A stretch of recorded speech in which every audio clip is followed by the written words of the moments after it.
Bonjour tout le monde, bienvenue dans la Minute PN.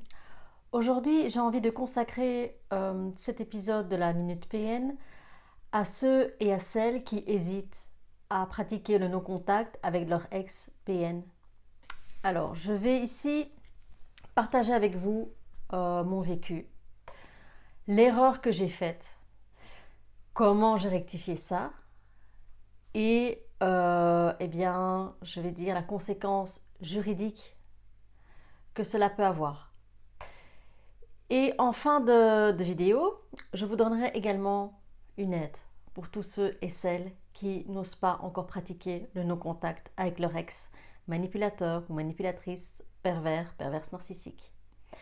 Alors, bon, pour ceux qui me suivent déjà depuis un petit temps ou ceux qui sont nouveaux sur cette chaîne, voilà, j'ai été en couple avec quelqu'un qui a été diagnostiqué par les professionnels de la santé qui me suivaient comme un manipulateur, pervers narcissique de type machiavélique. Ouais, le pompon. Et comme la plupart d'entre vous, j'ai pas rompu définitivement la première fois. J'ai fait des allers-retours.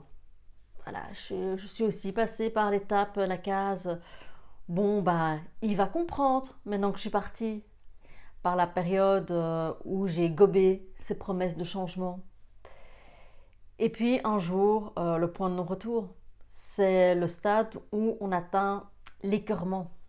On ne sait juste plus voir cette personne, on ne sait même plus sentir son parfum. Et donc il y a eu cette rupture définitive. Et malgré cette rupture définitive, j'ai pas voulu faire le no-contact.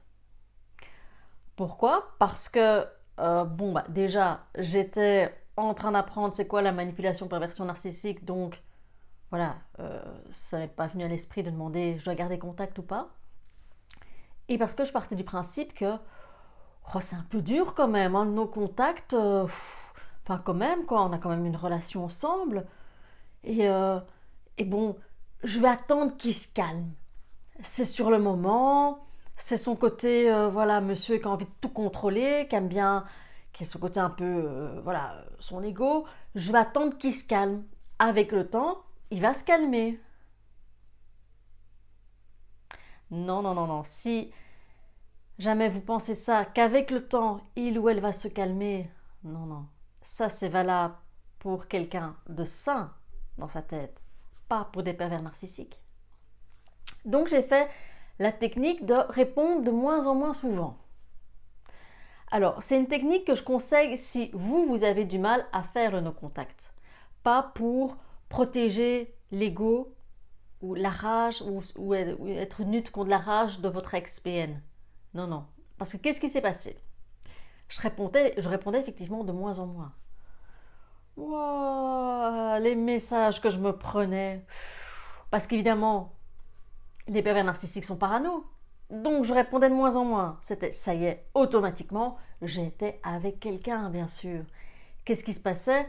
Automatiquement, j'étais occupée de discuter de ce qui s'était passé entre nous, de raconter des choses sur lui. Enfin, vous voyez, hein, quand ils sont dans leur trip de paranoïa, où ils imaginent qu'on leur en veut, qu'on leur veut du mal derrière leur dos. Enfin voilà, je me prenais des messages virulents, restez poli, exécrables, malgré le fait que j'essayais, voilà, de m'éloigner petit à petit. Mais il ne faut pas oublier aussi que on est en période de désintoxication quand on rompt avec un ou une perverse narcissique. Et une désintoxication d'un point de vue bien psychique, mais aussi physique. Parce que notre corps a été habitué à toutes ces variations d'émotions. Il y a des traces de cela sur nos neurones et avec les compositions chimiques de notre corps. Pour faire simple, je ne vais pas rentrer dans les détails ici. Mais voilà, donc il y a vraiment ce sentiment d'addiction est réel. On a vraiment ce manque, parce qu'en même temps, cette personne a été le centre de notre vie pendant un certain temps. Donc voilà, on a ce manque physique. Et la tentation de regarder ces messages est trop importante. Parce que je partais du principe que non, je vais pas le bloquer, je vais juste pas répondre, hein, je vais pas répondre. Parce qu'en même temps, je vais lui montrer que je suis forte. Voilà, je serai être forte. Vous voyez un peu l'ego qui dit ouais, moi je vais me débrouiller toute seule. Je vais le nier. Le problème, c'est que quand on est en phase de manque, eh bien la tentation est grande de répondre ou de regarder ce qu'ils disent et de répondre à certaines accusations parce qu'ils sont très forts pour appuyer là où ça fait mal. Et puis on est parfois tenté aussi de, voilà, je vais lui dire mes 4 vérités.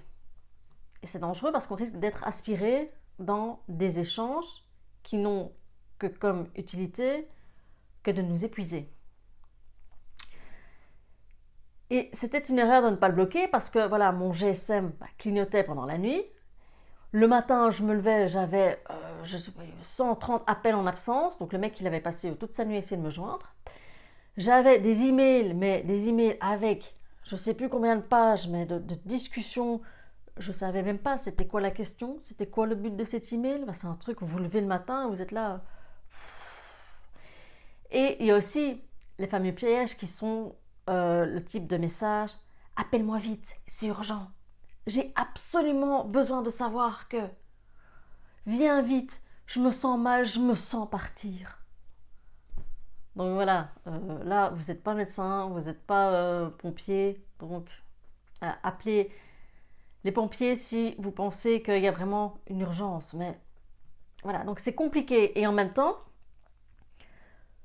ce type était dans ma vie comme un spam. Chaque fois que j'essayais de profiter de moments avec des amis, où je me disais, bah voilà, aujourd'hui je me concentre sur moi, il apparaissait. C'était un spam. Et le problème, c'est que ça nous empêche de vraiment nous concentrer sur nous-mêmes et d'avancer. Et de prendre part à cette nouvelle vie qui commence. On est trop encore dans le passé, puisqu'il vient de nous hanter. Et c'est vraiment important de couper tout contact avec ces gens, parce que dans leur tête de PN, un moyen de nous avoir d'une façon ou d'une autre, que ce soit par les réseaux sociaux, que ce soit par les SMS, par les WhatsApp, par les emails, par autre chose encore, c'est pour eux un canal qui va leur permettre de nous reconvertir en proie principale ou de nous valoriser quand ils sont en triangulation avec des nouvelles proies.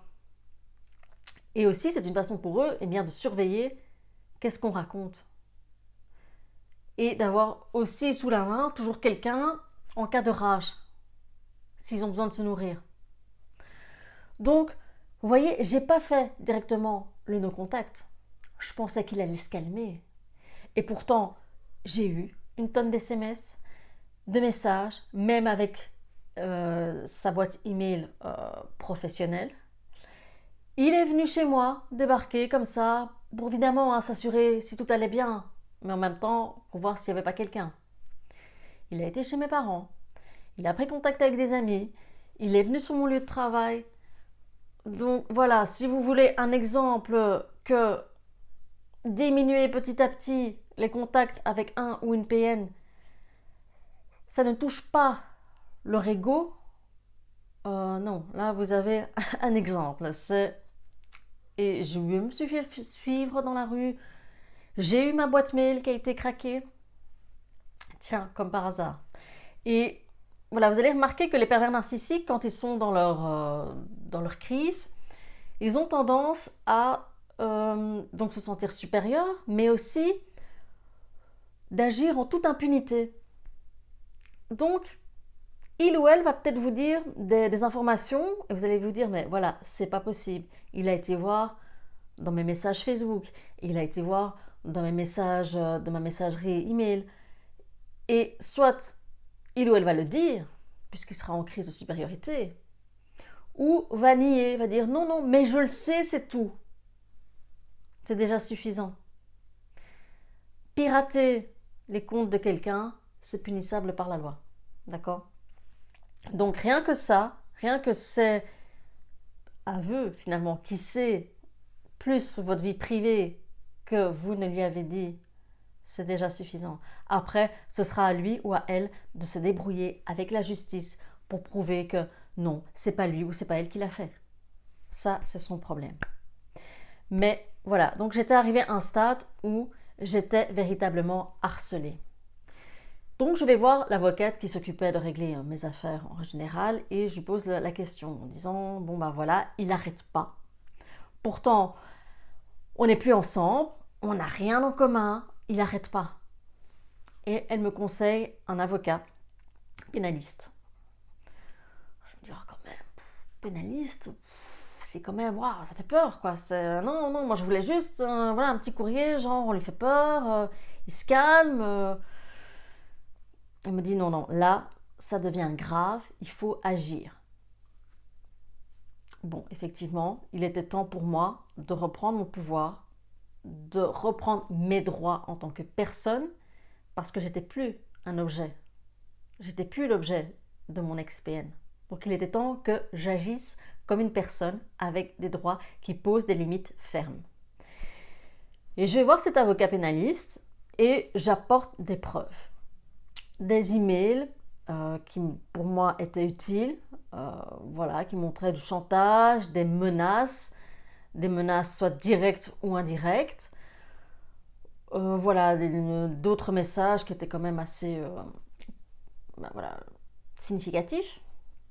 Et je vais voir ce pénaliste. Et j'y vais encore, mais alors vraiment encore endoctrinée par tout ce que mon ex m'avait dit. Non, c'est pas du harcèlement. Mais non, t'as rien contre moi. Tu verras, c'est trop léger. Ah oui, tu veux porter plainte contre moi? Bah tu vas voir, ça va être votre ironie. Donc j'arrive là, voilà, en me disant, ah oui, peut-être qu'il a raison encore, hein, j'ai peut-être pas assez, ça va être peut-être trop léger. Donc j'arrive avec mes preuves, genre, voilà, presque 2 valises de preuves. Et l'avocat me dit, mais évidemment, madame, il y a harcèlement là. À partir du moment où vous avez dit à monsieur, tu me laisses tranquille, et que monsieur continue, de façon régulière, de façon récurrente, oui, c'est du harcèlement. Et je montre certains emails, il me dit, bah oui, madame, là, il vous menace. Vous êtes sûr? Enfin, vous voyez comment on est encore... ah bon? Comme si on n'a pas encore conscience que la situation, elle est grave. Je dis, ah bon? Parce qu'il m'a dit que... Il m'a dit, madame, évidemment, il ne va pas vous dire le contraire. Et c'est là aussi, de nouveau, prise de conscience qu'il ne faut que mentir. C'est que du mensonge. C'est, voilà, minimiser ses faits, ce sentiment d'impunité, pour qu'il puisse continuer. Et il me pose cette question, est-ce que vous l'avez bloqué? Bah non, j'ai pas bloqué parce que bon, quand même, je voudrais juste lui faire peur et puis ça se fait pas quand même de disparaître comme ça, jour au lendemain. Il me dit, il faut le bloquer. Bah, je viens pour le calmer, je viens pas pour signer mon arrêt de mort, quoi. Je me dis, le bloquer, wow, je vois déjà ici ce que ça va donner, il va être dans une rage. Il me dit, madame, il faut le bloquer. Pourquoi? Et il m'explique que quand on bloque quelqu'un, on renvoie un message qui est clair et de non-retour à la personne de dire maintenant tu sors de ma vie. Je ne veux plus rien entendre sur toi. Je ne veux plus aucun contact. Je ne veux plus rien avoir avec toi. Tu dois respecter ma volonté de cesser tout contact. Bon.